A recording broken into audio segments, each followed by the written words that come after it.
ever after. For the best in local sports, turn to Sports Team 10.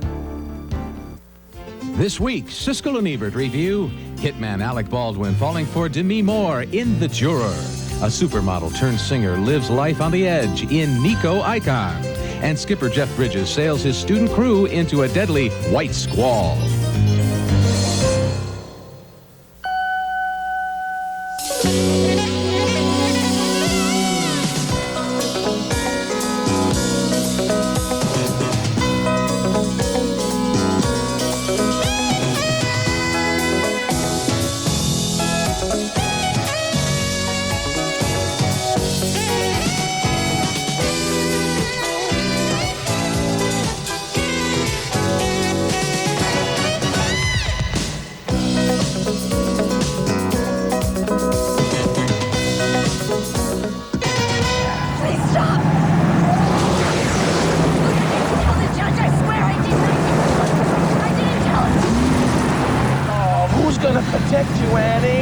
Demi Moore is a juror in a murder trial who, unless she votes not guilty, will find herself under a death sentence from a mob enforcer played by Alec Baldwin in The Juror, one of 5 new films we'll be reviewing this week on Siskel and Ebert, along with Jeff Bridges in a true-life thriller about a ship's captain and his teenage crew, and also films about a gutsy dog and a face that Andy Warhol made famous. I'm Gene Siskel of the Chicago Tribune. And I'm Roger Ebert of the Chicago Sun-Times. Our first movie is The Juror, starring Demi Moore and Alec Baldwin, and curiously enough, it has exactly the same underlying plot idea as last week's Eye for an Eye. A mother fears that a psychopath who has killed before and will kill again will murder her son, so she takes things into her own hands. Early in the movie, Moore, who is a sculptor, has been selected for jury duty in a murder trial involving a top mafia boss. At about the same time, she meets a man who has just spent $24,000 on some of her sculptures. They go out on a date, and she quickly realizes he's no art collector. He's a messenger with a warning from the mob. You're in danger, and your son is in danger. Oliver, what do you mean? Where's my son? He went with Jesse and Julia to the movies, didn't he? He's gonna be all right. You're such an extraordinary child. Remember last night when the two of you were playing that video game upstairs and you started to panic and he said, "Chill out, Mamba." You remember that? How do you know that? He tells her that unless she leads the jury in finding the mob boss not guilty, bad things will happen to those she loves. I'm sorry for the fear. If I had any choice, but if I can keep you scared, I can save your life. Moore realizes her entire life is being spied on and eavesdropped on by Baldwin, so she desperately warns her son that it's dangerous to talk. Say it. Say, I'll never talk about this in the car. I'll never talk about this in the car. Or in the house. Or in the house. Can she turn to the law for help? Of course not. The judge doesn't even want to be in the same room with her. When a juror visits a judge, this can have serious consequences. If you still have a problem and you want to talk about it, and I'll call the defense attorney and the DA and we'll No, I want to talk to you alone. I don't want them. I only want to talk to you. The Juror is not a very good movie, but at least it's not an outright call for vigilante justice as Eye for an Eye was. And the movie has more interesting characters, too, especially Alec Baldwin's hitman, who is a combination of intellectual, philosopher, and psychopath. But the movie doesn't wind the tension up very tightly, and it goes on far too long, spinning the plot out with long-winded dialogue and an unnecessary, to say the least, side trip to Guatemala.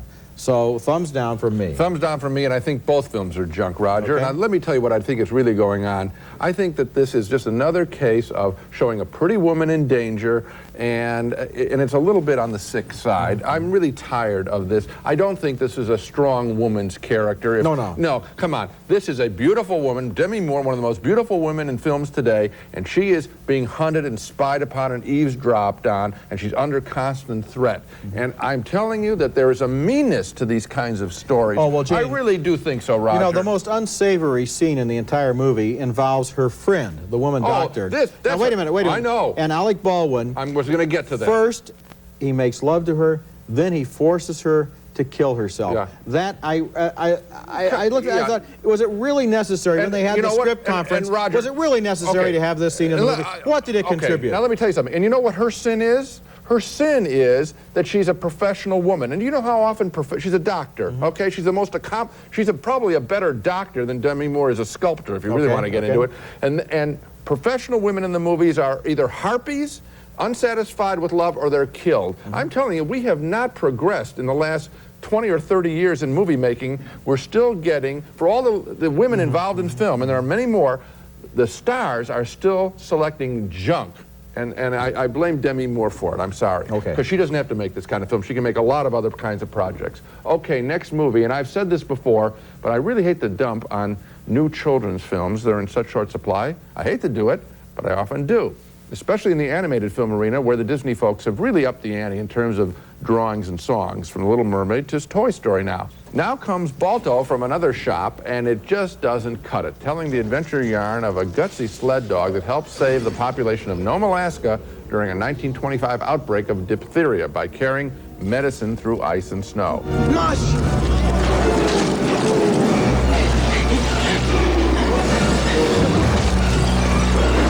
There's a romantic side to the story as the movie tries to cover all bets. Here's the dog's best friend, a Russian snow goose, advising Balto to romance a purebred husky, even though Balto himself is half husky, half wolf.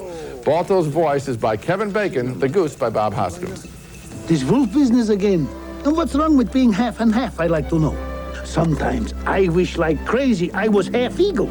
Why? Better profile for one thing. And no one needs you for another. What about that female husky? Bridget Fonda supplies the voice of Jenna, who doesn't seem all that glamorous to me. The Northern Lights. Oh, Balto, you're right. It's beautiful. And they're no Lady and the Tramp. And the whole drawing style seems sketchy to me, and the story is all over the map, from the rousing adventure to the sweet and cloying scenes. I saw Balto about 6 weeks ago, and I haven't thought about it since, which is most unlike me for a good children's film. Well, I liked it, Gene. It's not in the category of the great animated films. Sure, the animation isn't at the Disney level. It isn't. But the story was interesting. The fact that they have to go and get this medicine, and he's got the evil dog who didn't even mention, who was trying to set things up to blackmail him and make him look like the bad dog when really he's the hero. And then the local kids who are involved in the whole struggle, and then all of that stuff involving the ice and the snow and the caves that they get caught in. Kids will enjoy this movie. No, I don't know that to be true. Okay. If it had been a straight line on the adventure of it, and it had been done in a different kind of drawing style, it could have been a rousing, a little bit more wrong with the drawing style. Oh, you even said it so just a few seconds ago. You said it's sketchy. It isn't at the level. No. You said it was sketchy. I said it wasn't at the level of the Disney stuff. It isn't fully drawn. But it's perfectly adequate to tell the story in an entertaining way. Boy, there's a real recommendation. Adequate. No, Gene, just listen to me for a second. I have. This is a nice little children's adventure movie about a brave dog, and I liked it. When you have kids of your own, you won't send them to see nice little ones. You'll want quality. When we come back, White Squall, starring Jeff Bridges, in the story of young sailors who learn some hard lessons of life. The ship beneath you is not a toy, and sailing's not a game. Respect that, and we'll do fine. So what's it gonna... Hey, it's you! How observant. I'm a big fan. Really? Yeah, I just love your Diamond Minute race. Oh, well, actually, that's Sprint's Diamond Minute race. Don't be so modest. It's great. And it's good forever. You know how I count out my tips now? I take the dimes and I go 1 minute, 2 minutes. That's nice. I'll have the soup. Hey, Rocco! Look, it's the dime lady! Oh, boy. Sprint's really started something. Call now and get 10 cents a minute across the U.S. and now even to Canada. First, she dated him. Hello, Mother. Good birthing hips and an adequate bosom. Then she dumped him. Sometimes chemistry works. Sometimes you get a really bad smell. Now, if she's not careful, she could be stuck with him. I'm her lover. Oh, my God. Forever. God, you look sexy in that little hat. Ellen DeGeneres. Bill Pullman. Mr. Wrong. Rated PG-13. Starts Friday, February 16th at a theater near you. Planned Parenthood has been serving Rhode Islanders for 65 years. Their job is to help people with their sexual health, at the clinic, in the community. to educate parents and young people, and to protect access to health care. They're the one organization that works day in, day out, year in, year out, to prevent unplanned pregnancies. And they're here to help you. Planned Parenthood of Rhode Island. Do you want to make a difference in the lives of all women, present and future? Hello, I'm Olympia Dukakis. You can join the Women's Health Initiative, the first national research study devoted to women's health issues: breast cancer, heart disease, osteoporosis. You must be between the ages of 50 and 79. I qualify, and I hope you do too. For information, call our 800 number. Centers located in Rhode Island and Massachusetts. Climb. Come on, we'll do it together. I can't. You climb, damn it! That's it. A skipper played by Jeff Bridges forces one of his young crew members to overcome vertigo and climb the rigging in that scene from White Squall, an adventure movie that begins in 1960 when a class of high school students signs aboard a sailing school ship for a year-long voyage. There are adventures along the way, including a tricky moment when they're threatened by a Cuban naval patrol. This is just before the time of the Bay of Pigs invasion. They think we're carrying Cuban refugees, Skipper. I don't think they're going to take it very lightly that I'm a Cuban national. Nothing's going to happen. Remind them that according to the Geneva Convention, firing on citizens on the high seas is an act of war. Calamity strikes toward the end of the voyage when a dreaded white squall suddenly appears.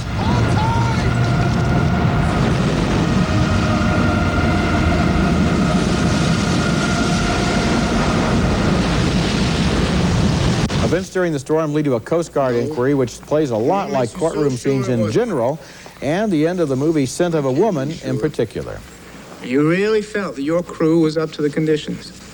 We had come 12,000 miles together through every kind of seas imaginable. Except a white squall. And with all due respect, Captain, they're only boys. They're much more than that, sir. White Squall is a big, energetic, good-looking picture directed with a lot of energy by Ridley Scott, and I like the elements that deal with sailing. But the human story was less impressive. Much is made of Bridges' desire to shape these kids, but his philosophy doesn't seem to go any deeper than obeying discipline and sticking together. I'm recommending the movie, but for the sensational photography and the very effective storm sequence, not for the thin story. Have the courage. Have the courage to knock this picture. Have the courage to admit that you like the storm sequence at least. Who cares? You did? You like it or not? Pretty good, wasn't it? Yeah, and Pretty great, and the boats were great too. Yeah, okay, so isn't that part of the whole visceral experience of going to a movie? No, Roger. That isn't what this movie is about. This movie spends umpteen amounts of time, just by comparison, to the story of these individual kids. And each kid gets its formula, and you know it.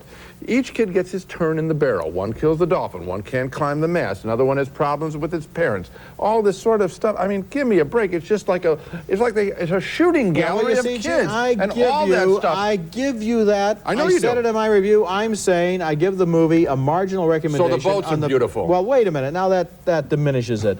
The boats are beautiful. The scenery is beautiful. The storm sequences are beautiful. The way the ship sails. Well, and actually Jeff Bridges' performance. And it is all of that is very good. Yeah, and a character that you don't think is fully written in terms of his advice and ministering to these kids. It was You Said So yourself. If it were a documentary about boats, Roger, I might give it a thumbs up too. It isn't. When we come back, one of the beautiful people from the 60s, a model actress known simply as Nico, has her glamorous and tragic life examined in a new documentary. Nico Icon is next.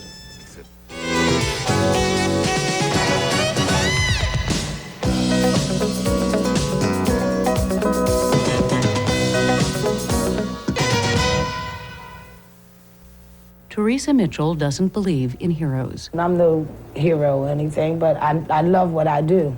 She does believe in volunteering. She helps neighbors get medical care for their children. Hi, niece. How you doing? Ethel Lee doesn't believe in heroes. We can't do everything for all people. She does believe in helping babies. Keep up the good work. I will try. I love you. I love you too. She helps mothers stop drinking during pregnancy. We present this little plaque to you, so when you look upon your wall, you can think about us all the time, right? If you don't believe in heroes, remember, You don't have to believe in heroes to be one.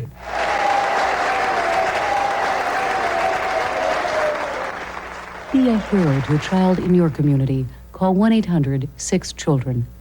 Hi, I'm Governor Lincoln Almond. For generations, Rhode Island has enjoyed a proud tradition of renowned seafood products.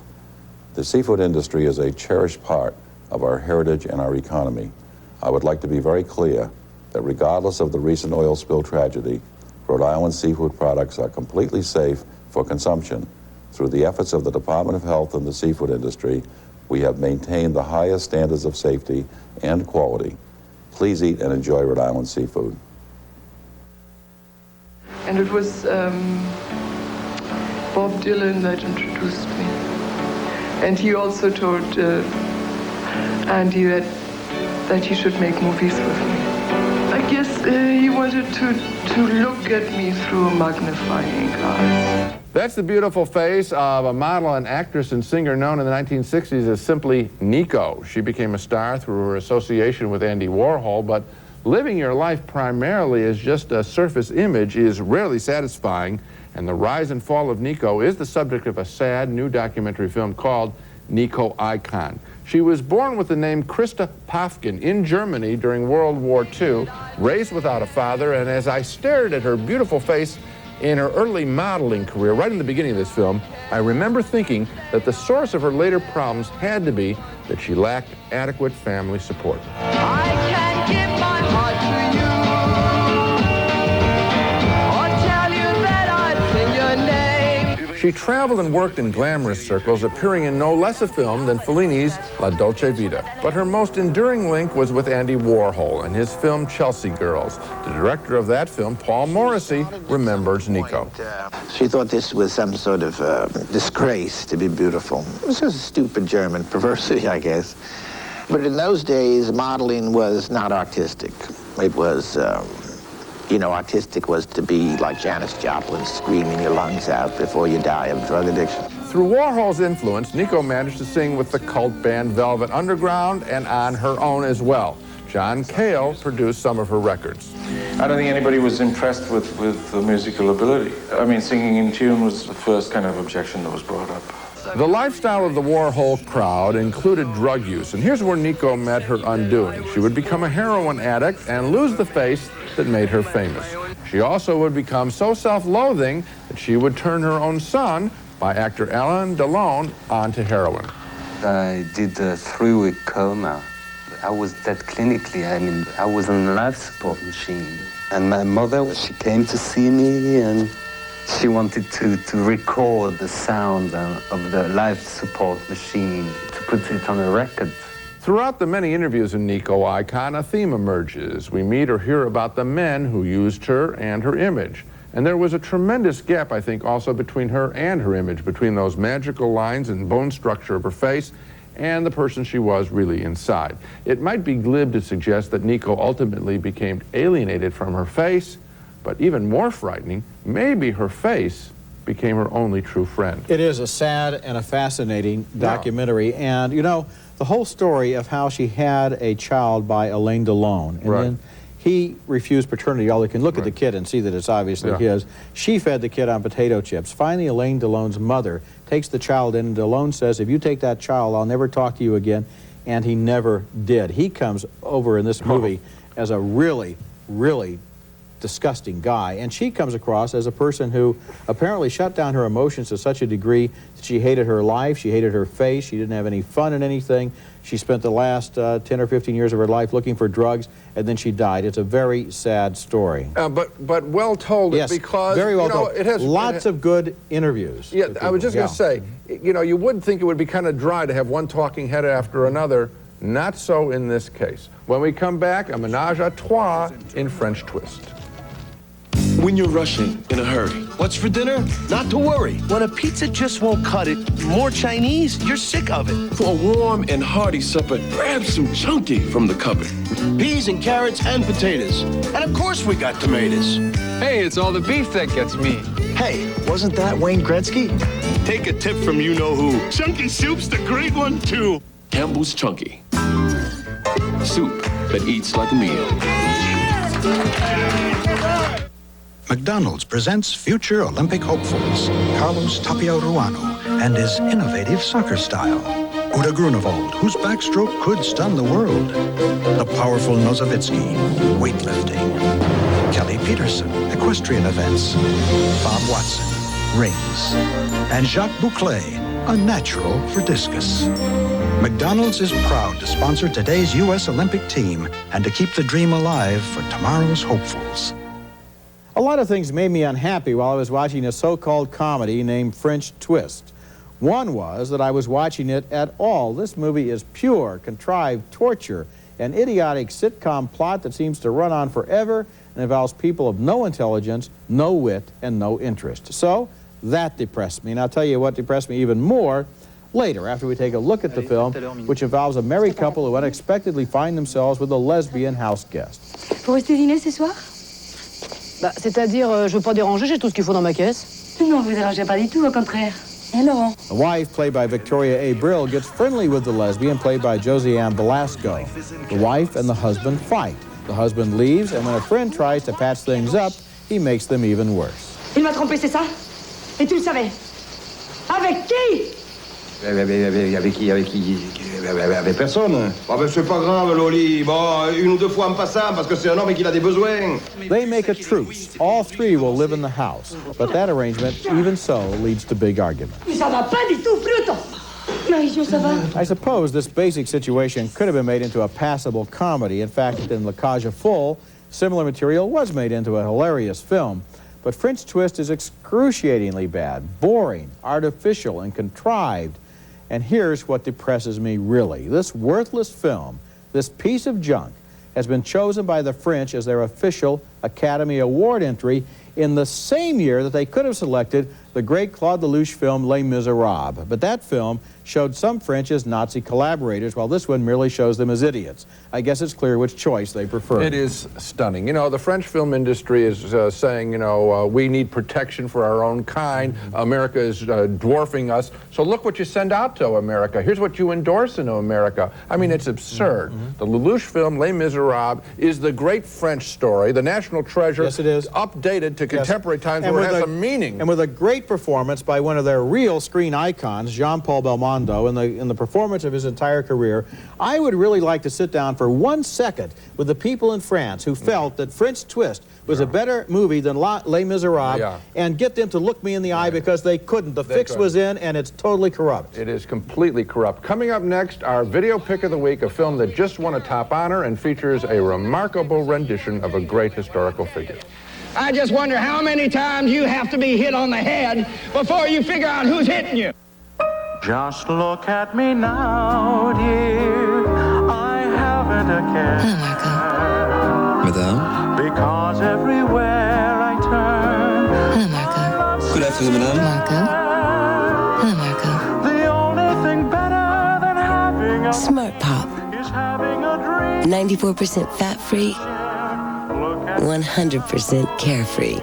Smart Pop from Orville Redenbacher.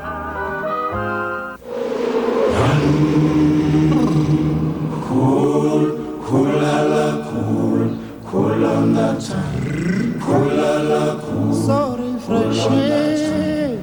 Cool, so cool on the tongue. Peppermint, wintergreen. Cool, so full of life savers. Carry the flavor. Thousands of women will lose a child to AIDS simply because they didn't get an HIV test when they were pregnant.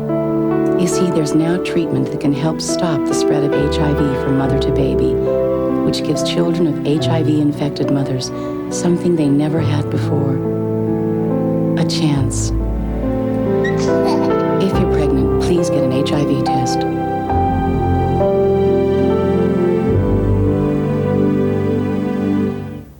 The children of Rhode Island are the state's greatest resource. The key to success for these youngsters is education. The Public Education Fund was established in 1986. Its mission is to help improve teaching and learning for all students. The Public Education Fund supports projects like PROBE, small grants to teachers, library power, Last Dollar Scholarships, Partners in Education, the Alan Shawn Feinstein High School for Public Service, and the Lewis Feinstein Memorial Scholarship Fund. Make the future brighter for our children. Support the Public Education Fund. Siskel and Ebert's Video Pick of the Week, brought to you by Orville Redenbacher's Gourmet Popping Corn, the best part of the movies. Now it's time for our Video Pick of the Week, and of course on this show we feature commentary about movies released in movie theaters, but every so often Roger and I find a made-for-TV film worthy of note, and Truman from HBO Pictures was such a case. It's now been issued on home video, and its star just won the Golden Globe as Best Actor in a made-for-TV movie, and deservedly so. Gary Sinise, who played Lieutenant Dan in Forrest Gump and also starred in Apollo 13 as the astronaut who stayed on the ground, plays President Harry S. Truman, and he does a brilliant job playing, particularly the much older chief executive. Truman, of course, became president not through election, but through succession after the death of Franklin Delano Roosevelt. I don't know if any of you ever had a load of hay fall on you, but right now, I feel like the moon, the stars, and all the planets have fallen on me. Before that, however, this film, Truman, does a very good job at revealing the character that would take a Missouri haberdasher to the White House. You know what the cardinal said? Disloyalty. Politics is the business of friends. Well, does that mean I'm supposed to let your friend steal $10,000? 10,000? Is that what this yelling is about? I don't care if it's 10,000 or 10 million. Tom, I told you when I agreed to run, I wasn't going to stand for any monkey business. Truman, my Video Pick of the Week. Now let's recap the movies we reviewed on this show. 2 thumbs down, way down for The Juror, with Demi Moore in danger from mob enforcer Alec Baldwin. A split vote on the animated children's tale Balto. Roger liked the story of the gutsy sled dog. I didn't like the way it was drawn or the way the story lurched all over the map emotionally. A split vote on White Squall. Roger really enjoyed the physical look of the picture, the seas, the boats. I got tired of the people in the picture. 2 thumbs up, however, on Nico Icon, the documentary of what happened to a very beautiful face. A fine piece of work by director Susan Ofteringer. And finally, 2 thumbs down, quite sincerely, for French Twist. That's it for this week. Next week we'll be back with reviews of more new movies, including Broken Arrow, starring John Travolta as a renegade bomber pilot and Christian Slater as his former partner. And also Beautiful Girls, starring Uma Thurman as just one of the reasons best friends Matt Dillon and Timothy Hutton find it hard to settle down. That's next week, and until then, the balcony is closed.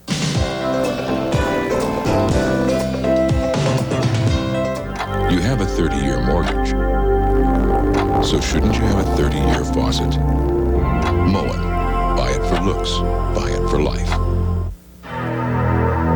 Your arthritis pain can't wait. Call now and break through to fast-acting, long-lasting relief with Menthicin. New Alpine Lace, fat-free turkey. No fat, no fat, no fat, no fat. No fat. No fat. You can refinance your mortgage or get a home equity loan at the Money Store 24 hours a day, 7 days a week. Call 1-800-LOAN-YES.